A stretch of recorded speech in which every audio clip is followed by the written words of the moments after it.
कुठेही ब्लॅकचं जर सिलेंडर आढळलं तर मी आंदोलन करेन. ब्लॅक मध्ये सिलेंडर वाटून राहिले याच्यासाठी आहे काय? ब्लॅक वाले सिलेंडर कुठून भेटू राहिले? दर्यापूरमध्ये गॅस सिलेंडरचा कृत्रिम तुटवडा की काळा बाजार. 50 दिवसांपासून नागरिक त्रस्त आणि अचानक भाजप युवा मोर्चाची थेट कारवाई. नेमकं सत्य काय? प्रशासन कुठे आहे? पहा सविस्तर विश्लेषण. दर्यापूर शहरात गेल्या काही दिवसांपासून गॅस सिलेंडरचा तुटवडा निर्माण झाल्याची तक्रार सातत्याने समोर येत होत्या. अनेक नागरिकांना तब्बल 50 दिवसांहून अधिक काळ गॅस सिलेंडर मिळत नसल्याने संताप वाढत होता. त्या पार्श्वभूमीवर काही नागरिकांनी थेट भाजप युवा मोर्चाचे नवनिर्वाचित शहराध्यक्ष मृणाल पाटील इंगळे यांच्याशी संपर्क साधून परिस्थितीची माहिती दिली. तक्रारींचे गांभीर्य लक्षात घेता इंगळे यांनी कोणतीही विलंब न करता आपल्या सहकाऱ्यांसह दर्यापूर येथील इंडियन गॅस एजन्सी कार्यालयावर धडक कारवाई केली. कार्यालयात पोहोचल्यावर त्यांनी एजन्सीच्या कारभारावर तीव्र नाराजी व्यक्त केली. नागरिकांना गॅस सिलेंडर वेळेवर न मिळणे तसेच काळ्या बाजाराची शक्यता यावर त्यांनी थेट प्रश्न उपस्थित केले.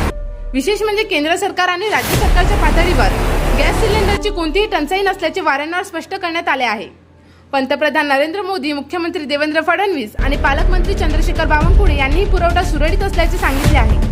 अशा परिस्थितीत स्थानिक स्तरावर नागरिकांना गॅस मिळत नसल्यामुळे पुरवठा व्यवस्थेत गंभीर त्रुटी किंवा काळा बाजार होत असल्याची शक्यता नाकारता येत नाही. मृणाल पाटील इंगळे यांनी एजन्सी मालकाला स्पष्ट शब्दात इशारा देत सांगितले की त्वरित नागरिकांना घरपोच गॅस सिलेंडर वितरित करण्यात यावा. कोणत्याही प्रकारचा काळा बाजार सहन केला जाणार नाही.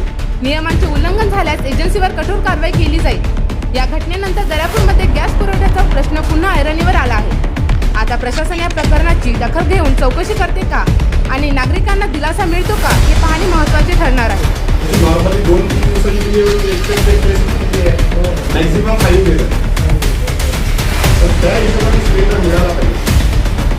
सप्लाय करणं आपला रस्त्यानं सप्लाय करतो रोजच संपून जातो. आणि हे ब्लॅकचं मला जर आढळलं तर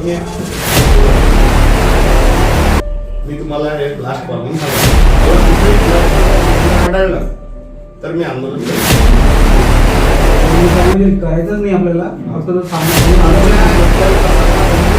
याच्यानंतर जर असा कुठं आढळला तर ते कारवाई तुमच्यावर होईल.